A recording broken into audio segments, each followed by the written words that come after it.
Good morning, and when I say good morning, I mean one of those terms, one of those words is actually true.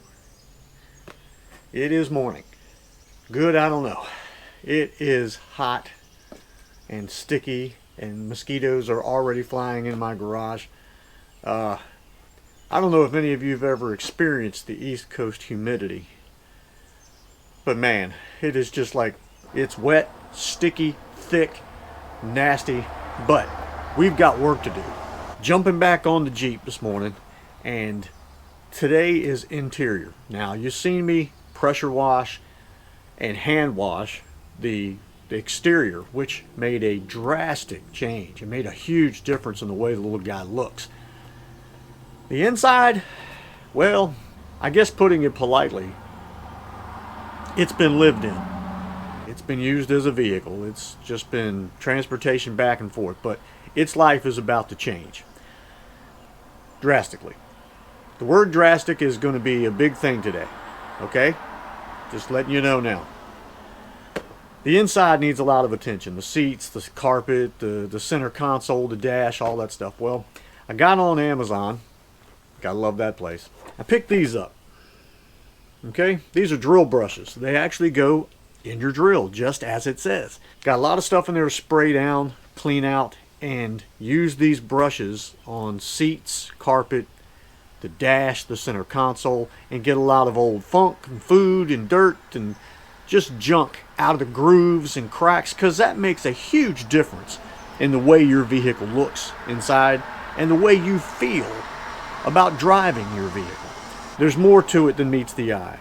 I've always been able to look past the dirt, the grime, the whatever, and see something there.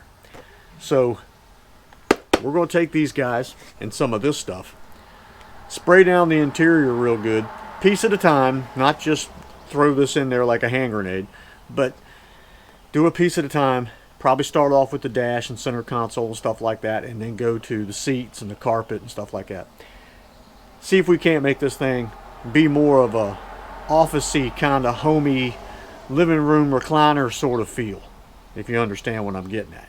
So, got a lot of work to do and a lot of sweat to sweat. It's been raining for 2 days, and the rain has not helped the heat. It has just turned everything thick. That's the best I can tell you.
So, to keep from boring you guys completely to tears, I stopped filming any of the cleaning, because honestly, I mean, how much can you see somebody clean a vehicle before you just go, okay, we're done watching you clean this vehicle. It is now, let's see, we started at 8 o'clock this morning.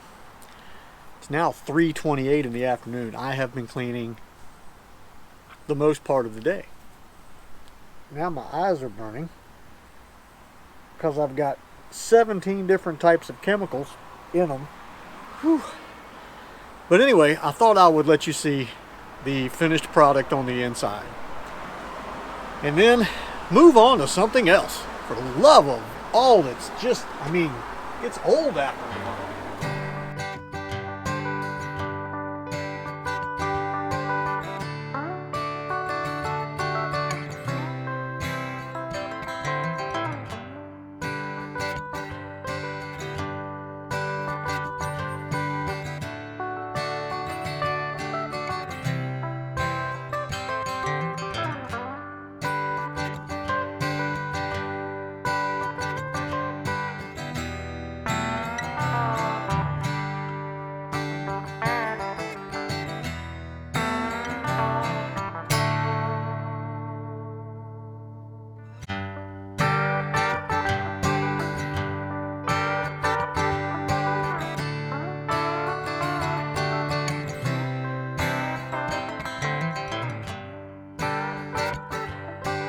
So there you go.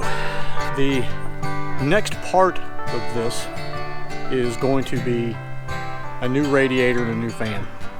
I have the hood, the hydraulic pieces for the hood that make so the hood will stay up and not chop your head off and like a silver guillotine.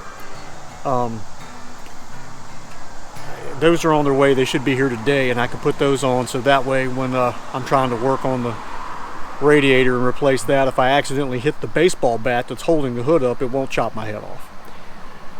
So those are on their way. They'll be here in just a couple hours probably. I'll put those on later this afternoon. Nothing you need to see. Anyway, I did decide that I think I want to name the thing Bert. That's right. Just like Bert from Sesame Street, you know, little old Bert with the big bug eyes. Well, that's the way this car looks. Look at them big bug eyes. I introduce you to Bert. Hi there. Changing the radiator. There's a lot more to it than I thought. All of this has to come out for the radiator to come out. You kind of have to look at this like a fishing reel, I guess. Just remember where everything goes, and it'll work okay when you're done. Getting this back in without damaging it is going to be the fun part. One of the most important things to remember when you're working on your vehicle is aftermarket parts. Well, they're aftermarket parts. Things aren't exactly molded just right. And sometimes things just don't fit the way they're supposed to. So you kind of have to force things without breaking them. So right now I'm trying to force holes to line up on a plastic tank that's supposed to hold pressure and water and heat without cracking it, breaking it, and put me right back into the same position I'm already in now. Will that happen? Will it work? Will I manage to pull it off? I don't know. You'll just have to wait till the end of this. Stop rushing me. You don't have no idea how much of this car I had to tear apart. By the way, we're putting the radiator in. So, in the process of putting the radiator in, I discovered that the cooling fan itself was basically garbage. And what I mean by garbage is, this is the cooling fan. Now, if you notice, there's a top section here that's missing. The reason for that is because it's garbage. Since 2005, since this thing was in the car, well, it has dilapidated. It has turned into paper mache. And I am not putting this piece of junk on top of a brand new radiator. So I had to go buy a new fan. That's not that bad, but bad enough that I had to go buy a fan. Let's start one of them page things. What's them page things where y'all pay me to do this? What is that called? Begins with a P. There's Patreon. Patreon. Patreon. I'm going to start that. I'm not worth that. So I'm not starting that. Don't even try to start that. Don't anybody email me or say, I'll send you it. Don't do it, because I'm not worth that. Actually, I am worth that. I like me, but I'm only worth it to me. All right. This is what a complete non-broken hard plastic fan is supposed to look like. So once I get this in, we'll be able to put the antifreeze in and hopefully fire this Jimmy up and see what happens. All right, so 4.5 hours later, or actually it might be longer than that. What time is it? Let's look and see. Oh, it's 8:14. I started working on this thing when I got home at 3. It's now 8:14. Radiator is completely changed to new fan, new fluids, new radiator cap, and the fans kicked on, the electric fans kicked on with the temperature and everything, so everything is working like it should. There's no drips or leaks or anything underneath. The level is staying right where it needs to be in the hot position, and the temperature sending unit inside, or the gauge, is showing right down the middle, which is right where it is supposed to be on the 3.7 liter V6. So here we are back in the house. It's several days later, actually. It's about 3 days later, I guess. 2 days maybe? No, it's not really. Because I think I just fixed the car yesterday. I just put the radiator and the electric fan in the Jeep yesterday. It is amazing how time flies when it's 112 heat index and you're outside working on a car, or cutting grass or weed eating or anything else that you're doing while you're outside. Because trust me, I've been doing a lot of that. I cut grass and I weed eat a lot at work. I do it a lot here at my house, and I also do it for my wife's facility where she works at. I do the entire facility, which is pretty darn large, and I cut the grass and weed eat and do all that fun stuff for the facility, which is how I've been making the money to buy another vehicle and fix it. If this vehicle can hold together, I think we can do a lot more. I can get out and do a lot more without spending hundreds and hundreds of dollars in gas, such as my truck likes to drink it up. What I'm getting at is my truck is expensive to drive, and the air condition doesn't work anymore, and the ABS is acting a fool, and the headliner's falling in my face. So that truck is going to be coming off the road, and some things are going to be getting fixed while we drive old Bert around and head off into some unseen adventure type things. I've got a roof rack, I've got a trailer hitch. Now I can't pull my big camper with this vehicle. I believe that old Bert can haul about 5,000 pounds at best. Now this vehicle has 155,000 miles on it. I do not see myself slamming 3,000 to 5,000 pounds of weight behind it and trying to drag it through the mountains or do whatever. Now, I do see a rack going on the back and a monkey going in that rack, and maybe some camping equipment, some fishing rods, that kind of thing. I do see that. How far will I go? Well, that really depends on the trust that I end up putting in this vehicle the more I drive it around here and see just what it needs. Right now, tires. That is a major player on this particular vehicle. They're okay at best. There's not a lot of life left in them. So I'm going to end up probably buying a tire at a time or something and putting it in the garage until I have all four and put those on it, and then get a front end alignment, and we'll be a little bit better shape there. Other things that actually work that are okay that need to be replaced are like headlights. The headlights, we've all seen these headlights and how they start turning into this snot yellow, where they faded and they look bad and they're not clear and they're not producing light. Fortunately, the headlights for this vehicle aren't expensive. On Amazon, you can find these things for 75 bucks. The entire headlight, I'm talking the whole bucket. It's really quite impressive fog lights. I have plenty of fog lights out there, but this one actually has fog lights on it that need to be replaced as well. They've yellowed and gotten old and dingy, things like that.